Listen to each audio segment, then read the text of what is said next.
నమస్కారం అండి. నమస్కారం అండి. మీ పేరు? నా పేరు నరేష్ అండి. ఓకే. మాది కర్ణాటక అండి, గంగావతి నుంచి వచ్చాను. మీరు క్రియాయోగంలోకి ఎలా ప్రవేశించారు?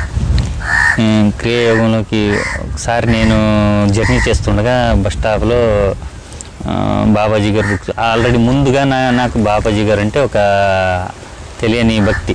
బాబాజీ గారు అంటే మహావతార్ బాబాజీ గారు అంటే నాకు తెలియని ఒక భక్తి ఉండేది. సో భక్తి అలాగే నేను జర్నీ చేసేటప్పుడు బస్సు ఏదో లేట్ అవుతుందో అలాగే నేను హైదరాబాద్లో అలా షాప్లో అలాగే బస్ స్టాండ్లో అలా తిరుగుతుండగా బుక్ స్టాల్ కనిపించింది.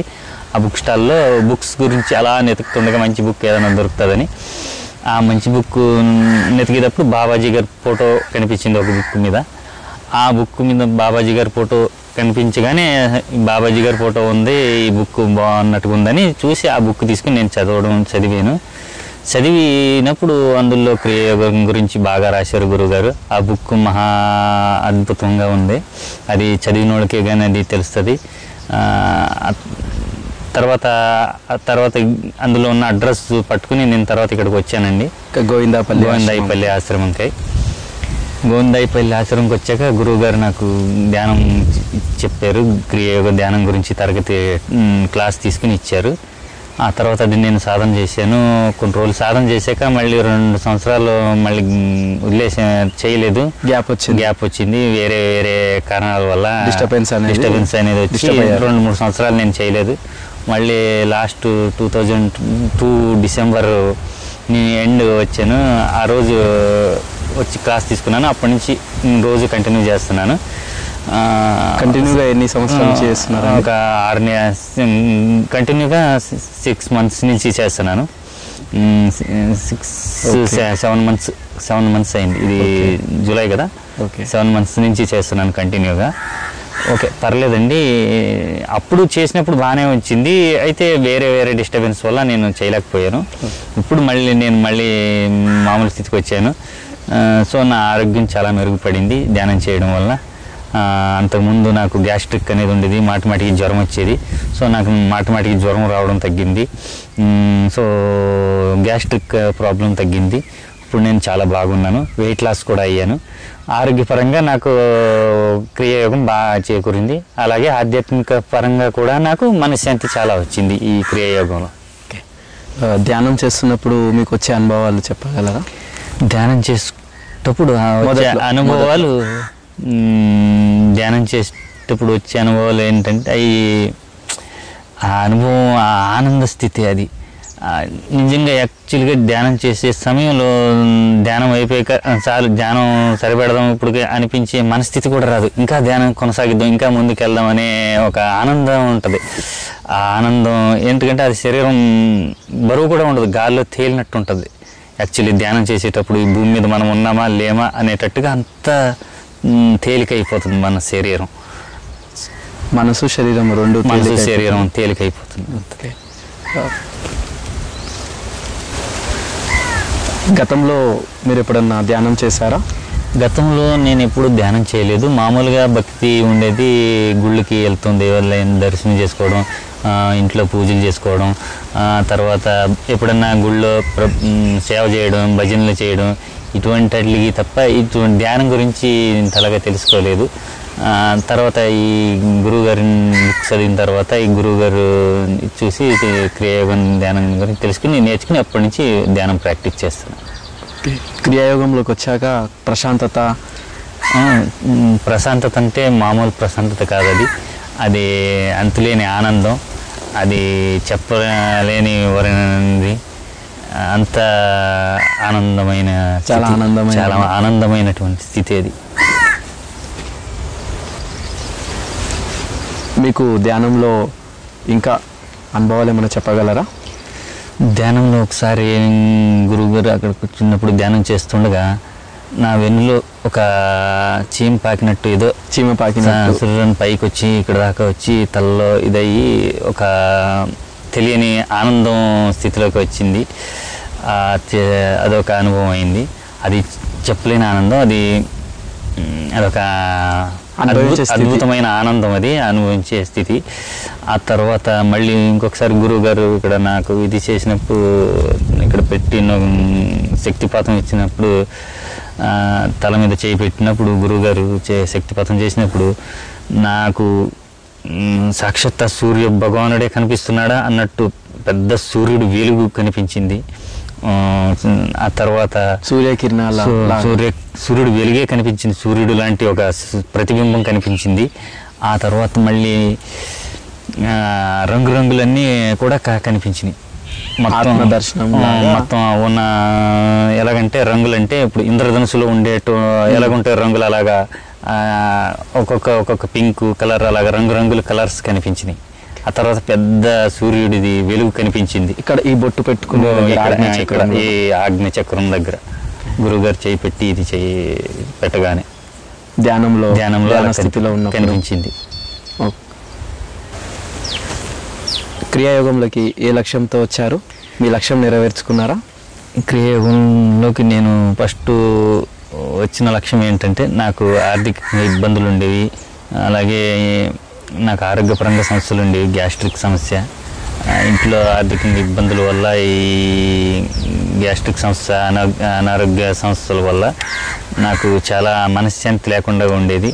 ఇంట్లో గడిబిడి గందరగోళంగా ఉండి, సో అటువంటప్పుడు నేను ఏదో బాబాజీ గారిని చూడగానే నాకు ఒక మంచి ఏదో ఒక స్థితిలోకి వెళ్ళేది మనసు, ఆనంద స్థితిలోకి. అలాగే ఈయన బుక్ చదవడం వలన, గురువుగారి బుక్ చదవడం వలన, ఆ బుక్ చదివి నేను ఈ ఆశ్రమానికి వచ్చి ఇక్కడ క్రియేట్ చేసినప్పటి నుంచి నాకు ఆరోగ్యం బాగుపడింది. తర్వాత గ్యాస్ట్రిక్ సమస్య తగ్గింది. తర్వాత ఆర్థికంగా నా సమస్యలు కూడా తగ్గినాయి, నెరవేరినాయి. ఈ క్రియాయోగ ధ్యానంలో నేను ముందుకెళ్తాను. చాలా బాగుంది,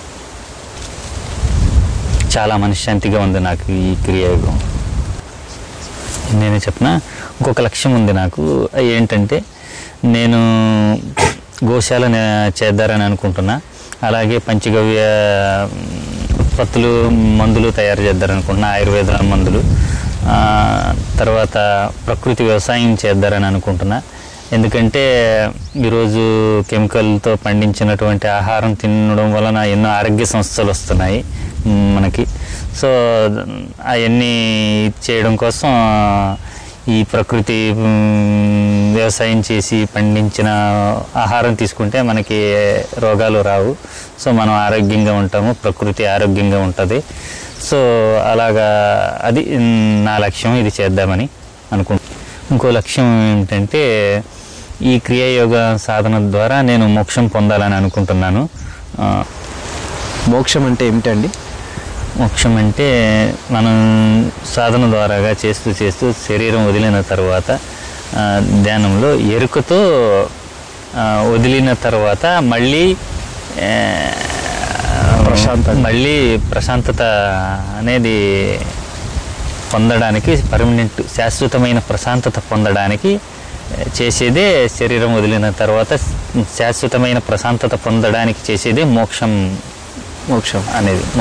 దాన్నే మోక్షం. అది కూడా మీరు లక్ష్యంలా పెట్టుకున్నారా? అది కూడా లక్ష్యంలాగానే పెట్టుకున్నాను. దాంట్లోనే వెళ్ళాలని, అది కూడా నాలో ఒక లక్ష్యం. అది కూడా క్రియాయోగ ద్వారా సాధించగలననే నమ్మకం నాకు వచ్చింది ఈ గురువు గారి దగ్గర. కొత్తగా ఈ ధ్యానంలోకి రావాలనుకున్న వాళ్ళకి ఏమైనా సందేశం ఇవ్వాలనుకుంటున్నారు? కొత్తగా ధ్యానంలోకి వచ్చేవాళ్ళు అంటే, ఇందులో యువకులు అనే కాదు, యువకులే కాకుండా చిన్నోళ్ళు పెద్దోళ్ళు అందరూ రావచ్చు. అందరూ అంటే యోగా మెడిటేషన్ మీద ఎవరికైతే బాగా చేద్దాము అని, యోగా మెడిటేషన్ అంటే బాగా ఎవరైతే శ్రద్ధ వహిస్తారో వారికి, ప్లస్ ఆరోగ్యపరంగా మనశ్శాంతి ఎవరికైతే ఉండదో వారందరూ గురువుగారి దగ్గరికి వచ్చి క్లాస్ తీసుకుని, ప్రతి నెల 2వ ఆదివారం చెప్తారు, వీరి దగ్గర క్లాస్ తీసుకుని ఆ యోగా సాధన చేసుకుంటూ వెళ్తే వారికి ఆరోగ్యపరంగా బాగుంటుంది. ఆహార నియమాలు పాటించాలి. ప్లస్ ఆహార నియమాలు పాటించుకుంటూ సాధన చేసుకుంటూ ముందుకు వెళ్ళే వాళ్ళకి ఆరోగ్యపరంగా బాగుంటుంది. మనశ్శాంతి కూడా చాలా బాగుంటుంది. వాళ్ళకి మనశ్శాంతి పరంగా అన్ని విధాలుగా బాగుంటుంది. ఓకే. క్రియలోకి వచ్చాక ఎలాంటి ఆహార నియమాలు పాటించారు? క్రియలోకి రాకముందు కూడా నేను మామూలుగా శాకాహారిని. దగ్గర దగ్గర 18 సంవత్సరాల నుంచి నేను నాన్ వెజ్ అదే మాంసాహారం తీసుకోకుండా ఉన్నాను 18 సంవత్సరాల నుంచి. అలాగే క్రియ చేసినప్పుడు కూడా శాకాహారమే, ముందును శాకాహారమే. అయితే శాకాహారం ఎలా తీసుకోవాలంటే శాకాహారంలో ఉండాల్సింది ముందుగా మనం ఉప్పు, పులుపు, కారం, మంచి నూనె, ఈ రోజు వాడేటువంటి మంచి నూనె, ఈ ఉప్పు, పులుపు, కారం మనం కూరల్లో తగ్గించి వేసుకుని వాడుకోవడం వలన కొంత మేలు జరుగుతుంది. అవి మానేసినా మేలు జరుగుతుంది. అలాగే మాంసాహారానికి దూరంగా ఉన్నాను కాబట్టి అది మాకు తెలియదు. నేను తీసుకునే ఆహారం ఎలాగంటే పొద్దున్నే భోజనం చేస్తాను, లేదంటే పెరుగన్నం తింటాను కూర రెడీ అవ్వకపోతే. మధ్యాహ్నం ఏమన్నా ఆకుకూరలు కానీ, మొలకెత్తిన పెసలు కానీ, శనగలు కానీ, క్యారెట్లు కానీ, పచ్చి కూరగాయలు తింటాను. సాయంత్రం మొమెంట్లు భోజనం చేస్తాను. ఇది నా ఆహారపు అలవాటు. ధ్యానంలోకి వచ్చాక యోగులను మనం దర్శించారా? ధ్యానంలోకి వచ్చిన తర్వాత ధ్యానం చేసుకుని ఒకసారి పడుకున్న తర్వాత బాబాజీ గారు నాకు దర్శనం ఇచ్చారు. మహతార్ బాబాజీ గారు మా గురువు గారు కూడా ఒకసారి దర్శనం ఇచ్చారు ధ్యానంలో. అదే పడుకున్న తర్వాత ధ్యానం చేసుకుని నిద్ర తర్వాత చేసుకున్న తర్వాత అప్పుడు మీకు కలిగిన అనుభవం ఎలాంటిది? అప్పుడు ఏమో తెలియదు, అది ఏం చెప్పారో వాళ్ళు ఏదో ఆశీర్వదించారు, ఏదో చెప్పారో అది నాకు అది అసలు నాకు తెలియదు అది ఏం చెప్పారు. వచ్చారు కానీ ఆ దర్శనాలు మాత్రం అయినాయి. దర్శనాలు క్రియాయోగంలో ఆటంకాలు వచ్చాయా? ఎలాంటి ఆటంకాలు వచ్చాయి? నేను మొదట క్రియాయోగం చేస్తున్నప్పుడు చాలా ఆటంకాలు వచ్చాయి. గురువుగారి దగ్గర క్లాస్ తీసుకుని వెళ్ళిన తర్వాత కొన్ని రోజులు చేశాను. ఒక వారం రోజులు చేస్తులకి మళ్ళీ ఊరు వెళ్ళడము, అక్కడ కుదరకపోవడం, మళ్ళీ ఇంట్లో ఎవరికన్నా అనారోగ్యం సమస్య వచ్చినప్పుడు అప్పుడు కుదరకపోవడం, అనివార్య కారణాలు, ఆర్థిక ఇబ్బందులు రావడం, వేరే చోట పనికి వెళ్ళడం వలన అక్కడ కుదరకపోవడం వలన చాలా రోజులు దగ్గర దగ్గర 2 సంవత్సరాలు నేను క్రియాయోగం గ్యాప్ వచ్చింది. అసలు ఈ 2 సంవత్సరాలు గ్యాప్ వచ్చినా ఎప్పుడో ఒక్కొక్కసారి మధ్యలో చేస్తూ ఉండేవాడు కానీ ఒకసారి 2 సార్లు అది ఎంత ఇది కాదు. తర్వాత మళ్ళీ ఇంటికి వచ్చేసినాక ఇంటికాడ కొంచెం టైం ఉండేది, చేసేవాడిని. టైం ఉన్నప్పుడు, టైం దొరికినప్పుడు అలా చేసేవాడిని. మళ్ళీ ఇంట్లో ఏమైనా పెళ్ళి, మనకి ఇప్పుడు జనరల్గా చెప్పాలంటే ఇంట్లో ఏమైనా పెళ్ళి వచ్చినప్పుడు, ఎవరైనా మన తమ్ముడు కానీ అక్కది కానీ ఎవరైనా పెళ్ళి అయినప్పుడు అటువంటప్పుడు గ్యాప్ వస్తుంది, చూసుకోవాలి. అలాగే ఎవరైనా ఆరోగ్యం బాగోయినప్పుడు, హాస్పిటల్లో జాయిన్ అయినప్పుడు హాస్పిటల్ చుట్టూ తిరుగుతాం, అటువంటప్పుడు ఉండాల్సి వస్తుంది. తప్పుదా ఎన్ని మామూలే కారణాలు మళ్ళీ కంటిన్యూగా చేసుకోవచ్చు. అవి వచ్చినాయి కదా అని గ్యాప్ అని మళ్ళీ దానితో అక్కడితో వదలకుండా అవి అయిన తర్వాత మళ్ళీ మనం కంటిన్యూగా చేసుకుంటూ ఉంటే మనం సాధనలో ముందుకెళ్ళటానికి చాలా బాగుంటుంది. దీనికి ఆదర్శంగా తీసుకోవాలంటే మన లాహిరి మాస్టర్ గారు క్రియాయోగంలో ఆయన సంసారంలో ఉండి కూడా క్రియాయోగంలో బాగా తరించారు. అలాగే ఆయన ఆదర్శంగా తీసుకోవడం వలన మనం కూడా ముందుకెళ్ళడానికి చాలా మార్గాలు ఉంటాయి అని చెప్తాను. ఇంకా క్రియాయోగం గురించి ఏమన్నా పుస్తకాలు ఏమన్నా ఉన్నాయా? క్రియాయోగం గురించి పుస్తకాలు ఏమన్నా ఉన్నాయంటే మన గురువుగారు రచించినటువంటి జ్ఞానానందగిరి మహారాజ్ గురువు గారు రచించినటువంటి పుస్తకం, దానికి మించిన పుస్తకం లేదు. అదే క్రియాయోగ ధ్యానంతో ఆరోగ్యం, ఆత్మజ్ఞానం. ఆ పుస్తకం చదివిన తర్వాత ఇంకా వేరే పుస్తకంతో పని లేదనిపిస్తుంది. సో మీకు ఏదైనా చదవాలనిపించుకుంటే ఒక యోగి, ఆ పుస్తకం పేరు ఒక యోగి ఆత్మకథ అనే ఒక పుస్తకం కావాలితే చదువుకోండి. అందులో మీకు తెలియని చాలా ఉంటాయి. మళ్ళీ గురువుగారు రచించింది క్రియాయోగ ధ్యానంతో ఆరోగ్యం, ఆత్మజ్ఞానం, అది ఫస్ట్ రచించారు. ఉన్నాయి తర్వాత 1వ భాగం 2వ భాగం అని కూడా రచించారు.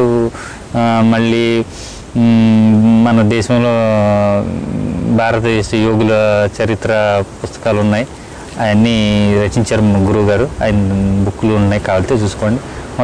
మొట్టమొదటిగా ఏ బుక్ చదివితే ఏం తెలుసుకోవాలనేది అంటే క్రియాయోగ ధ్యానంతో ఆరోగ్యం ఆత్మజ్ఞానం అనే పుస్తకాన్ని చదివితే మొత్తం అన్నీ తెలుస్తుంది. అప్పటి నుంచి వేరే బుక్కులు చదువుకున్న మీకు అర్థమవుతుంది.